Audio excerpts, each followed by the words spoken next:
মধ্যবিত্ত বাঙালিদের স্বপ্নের দেশ। স্বজনদেরকে ত্যাগ করে চলে আসে এই দেশে পরিবারকে সুখে রাখবে বলে। আবার কারো কারো জীবনে নেমে আসে সর্বনাশ।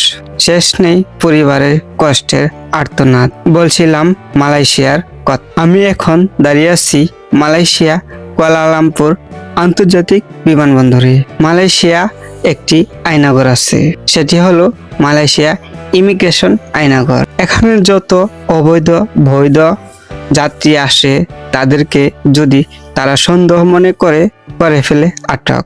আজকে দেখাবো সেই মালয়েশিয়া ইমিগ্রেশন আয়নাঘরের বিস্তারিত।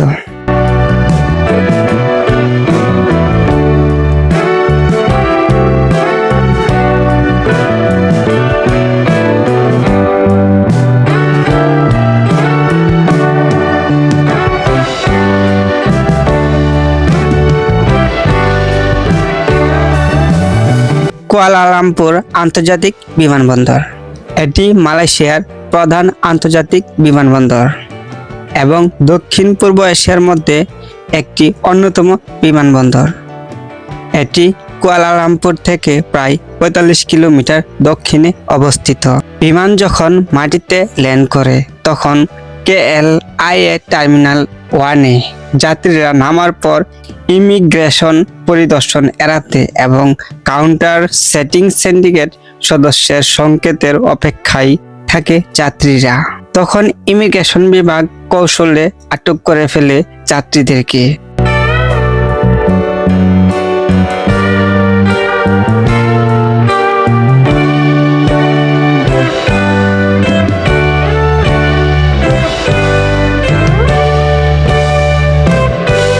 আটককৃত যাত্রীদের মধ্যে ৮০% হলো বাংলাদেশি, মায়ানমার, পাকিস্তানি ও ইন্দোনেশিয়ান।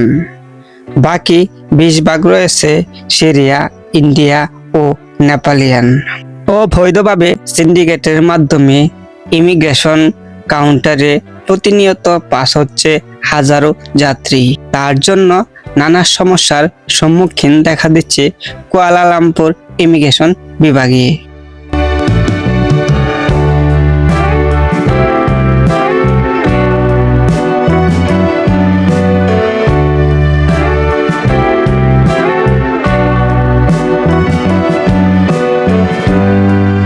সম্প্রতি দেশটির অভিবাসন বিভাগের মহাপরিচালক দাতুক জাকারিয়া বলেন, ইমিগ্রেশন বিভাগ দ্বারা গঠিত একটি নিরীক্ষণ দল বিশেষ করে কুয়ালালামপুরে আন্তর্জাতিক বিমানবন্দরে কাজ করে থাকে।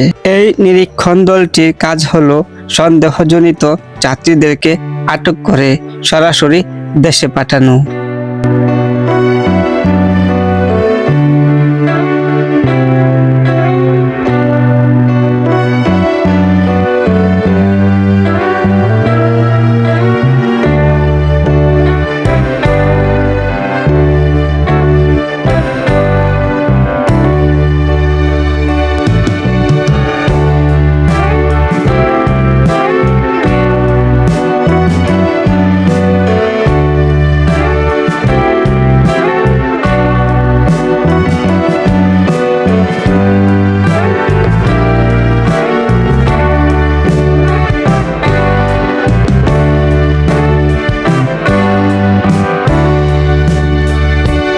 অভিবাসন বিভাগের মহাপরিচালক দাতুক জাকারিয়া আরও জানিয়েছেন, এই প্রক্রিয়া চলমান থাকবে সবসময়।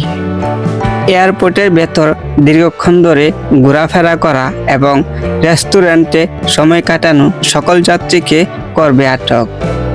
তারপর ইমিগ্রেশন বিভাগ সিদ্ধান্ত নেবে কতদিন পর দেশে পাঠাবে বা যাত্রীকে কতদিন রাখবে ইমিগ্রেশন আয়নাঘরে। সকল যাত্রীকে ইমিগ্রেশন আয়নাঘরে রাখার পর নির্দিষ্ট এক সময় তাদেরকে নিজ নিজ দেশে পাঠাবে। মালয়েশিয়া ইমিগ্রেশন আয়নাঘর থেকে বিদায় নিচ্ছি, আবুল কালাম আজাদ। আবারও চলে আসবো অন্য কোনো ভিডিওতে।